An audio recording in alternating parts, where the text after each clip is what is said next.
Eat, Sleep, Boxing, Repeat. I'm delighted to be joined by Isaac Chamberlain, who fights on Saturday night. Main event, boxer show, down in Bournemouth against Chris Billam-Smith. Isaac, how are you? Good, man. Good. I'm fucking ready, man. ready. I'm sure you're absolutely buzzing to get in the ring on Saturday from now. Yeah. I'm so excited, man, because I know the hard work that I put in. Not many people know about the training camp. I literally took myself away to Birmingham, away from everyone. Literally my 7-month-old baby. I ain't seen him in ages. He's probably massive now. So, like, I've been literally every day has been a massive push. I've been pushing myself beyond my training every day.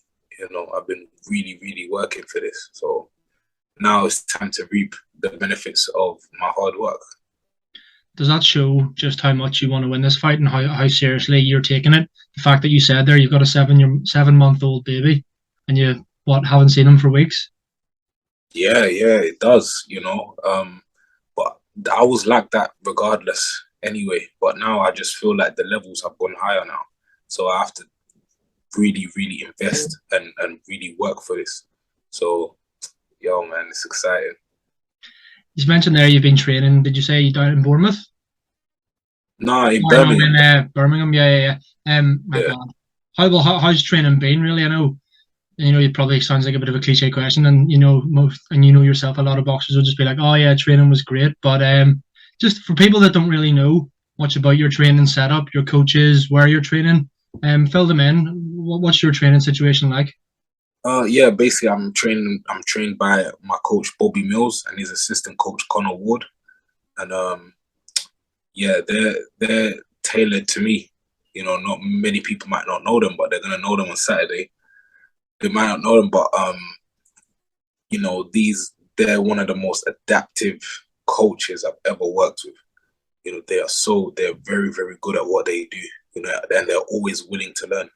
And I think that's a mark of a great coach, one that's always teachable themselves. And it's been great. It's been strategic. Everything is so on point always. Everything is always on point. And to have someone like that that's so efficient and so adaptable in your team all the time, it's such a blessing.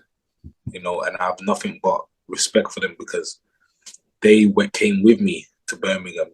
So they sacrificing, their family, missing their families and not spending time with their families and kids for me. And it's just, I'm grateful for that. I'm grateful for that. And how many coaches do you know would want to do that? Go away from their own and go away from their comfort zone. So it's not just me doing it, it's everyone else, everyone in the team. And it's just, man, it's gonna pay off on Saturday. I'm not just doing it for myself, I'm doing it for my son and my family. I'm doing it for them as well, everyone in the team. Yeah, it sounds fantastic. Obviously, looking ahead to Saturday night now, it's an absolutely huge domestic fight between you and Chris. European and Commonwealth titles on the line, obviously, as well. This is the type of fight you've been crying out for, isn't it? Yeah, definitely. I've been, it's been a long time coming, but it's finally here, and I'm glad that it's hit the stage where I know my style. I've really found myself. I've improved in all departments. They're still thinking it's the same 2018 Isaac that was last on Sky Sports. It's not. I'm not that guy anymore. And on Saturday night, I'm gonna show everyone that I'm not that guy anymore. Last time I was on Sky, I was 23 years old. I'm 28 now. I've grown into a man. I've really developed. I've matured as well as a fighter and as an athlete. So yeah, man, I put the work in for this one. Have you ever sparred Chris or shared the ring as an amateur or anything, or never? We sparred. Well, that was like 2015, I think. Ages ago, 2015 or 2016, one of them times, but I don't really remember it, to be honest with you. Yeah, so nothing that you can really read into it all because it was almost a decade ago. Yeah, right. Yeah, long time. Fair enough. Obviously, looking at your last few performances, you've been fighting on Channel 5, 4 KOs in a row, 3 first-round knockouts in a row. Do you think you have the power then? Now, do you think you've grown fully into the cruiserweight, and do you think you have the power to potentially stop Billam-Smith if it presented itself? Oh, definitely. when it just depends how I see him react from the shots that I'm going to be firing. If I see a twitch in his legs, I'm going to definitely go for it. You know, it's I'm on kill mode, man. You know, so it's one of them things, man. It's one of them things. If I see a chink in the armor, I'm going to definitely exploit that. You know, I'm definitely gonna exploit that because he's gonna want to impress. He's it's front of his hometowns. He's the champion. He wants to make this like, yeah, the homecoming. No, I'm here to mess it all up. Yeah. Do you think that I mentioned there your last 4 performances? Obviously the latest one was against Dylan Prozovic, who's a name that we kind of know quite well in the UK, as that was Lawrence Okolie's first title defense. Did you see that as a statement? That you beating him faster than Okolie does, and Okolie's obviously gone on to be world champion now? Not really, because obviously styles make fights. Yeah. You know, but I know he probably came a bit different. He wanted to prove a point, like, you know, back from after getting stopped by Okolie, he wanted to prove a point probably. So every fighters are probably at different stages of their career when they, you know, how motivated they are for fights and stuff. And you know, he was probably very motivated for Lawrence because obviously he was fighting for a world title. Do you know what I mean? So I don't really look at it like that. You know, I just think because obviously me and Lawrence have completely different styles. You know? So yeah, I'm just thinking of the next step only. I'm not really thinking of what other people are thinking, or if anything is if it's what's the word? If I'm like trying to impress anyone, like, oh yeah, this is a statement. No, I'm just thinking of what the job that I have to do. It's definitely the right way to think about it. Obviously, you mentioned there that this is the first time fighting on Sky in 5 years, so you know a lot's happened since then. You know, in the past 4 years, would you say the last 4 or 5 years has been a frustrating period? You know, you've only had 5 fights since the Okolie fight.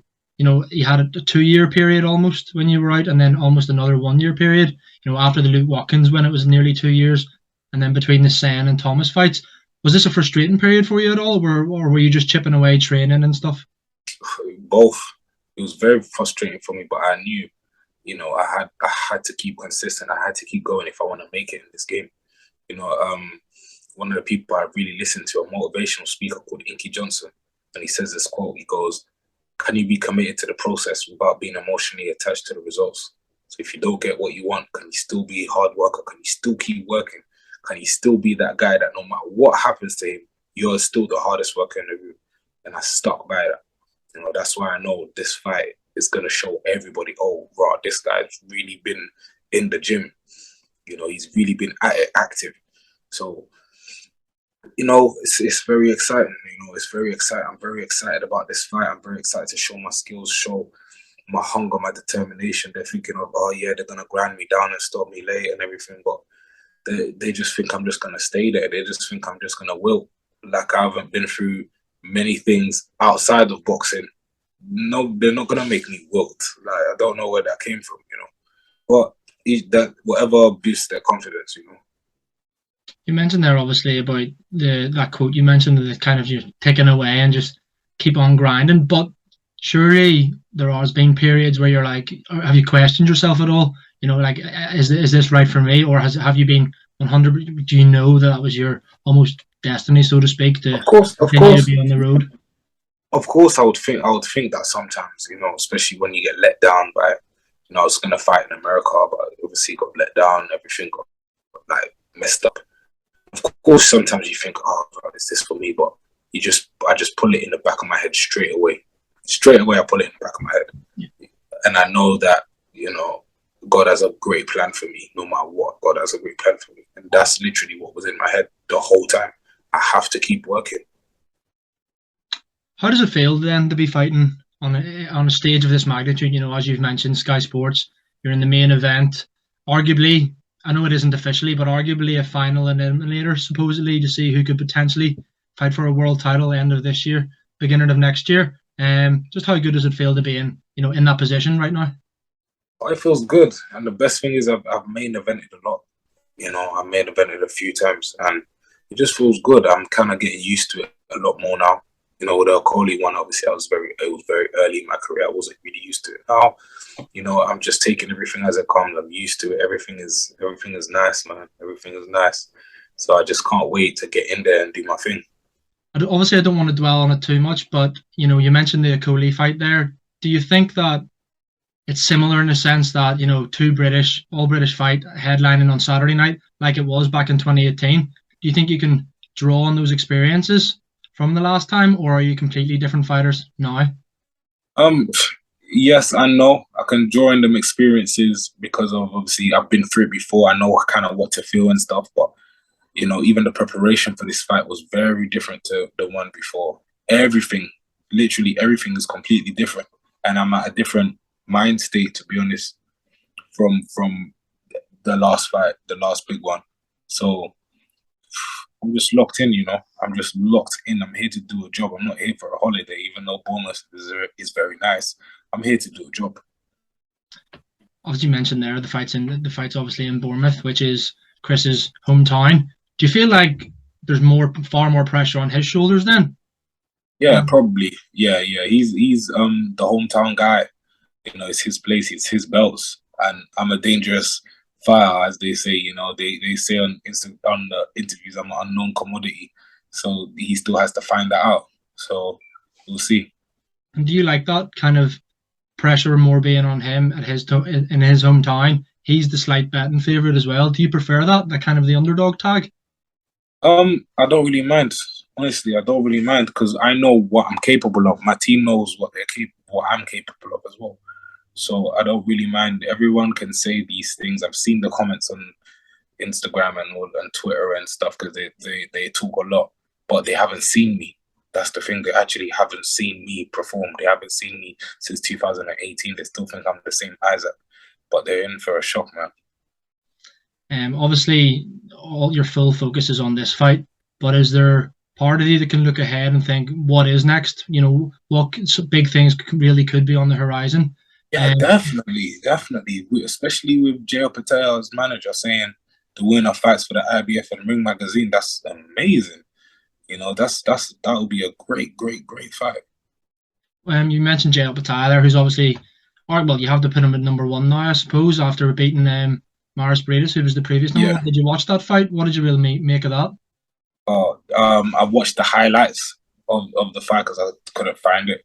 But sensational fight, man. He went through a war, had both his cheeks, his jaw broken, both parts of his jaw broken. So I just think that, wow, man, hats off to him. He really wanted it that bad.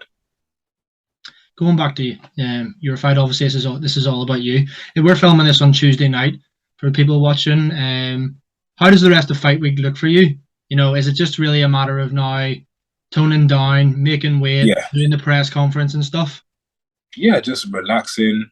I think I got a public workout tomorrow, Thursday, and press conference Thursday, weigh-in Friday. I think I got some interviews with Sky tomorrow. My barber's coming to cut my hair as well.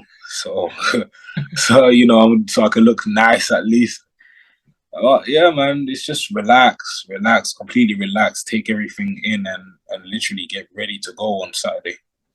And when was the last hard session? Was it last week? Did you finish sparring and stuff last week? Yeah, I finished sparring last week. Yeah. Well, Isaac, I'll give you the final word. For everyone tuning in on Saturday night for Chris Billam-Smith against Isaac Chamberlain for the European and Commonwealth Cruiserweight titles, what can we expect from you on Saturday night? An explosive performance. Explosive. Brilliant, Isaac. Well, listen, all the best. Thanks very much for your time. I really appreciate it. Come on, bro. Thank you very much, bro. Good luck on Saturday. Thank you, bro. Thank you. Take care.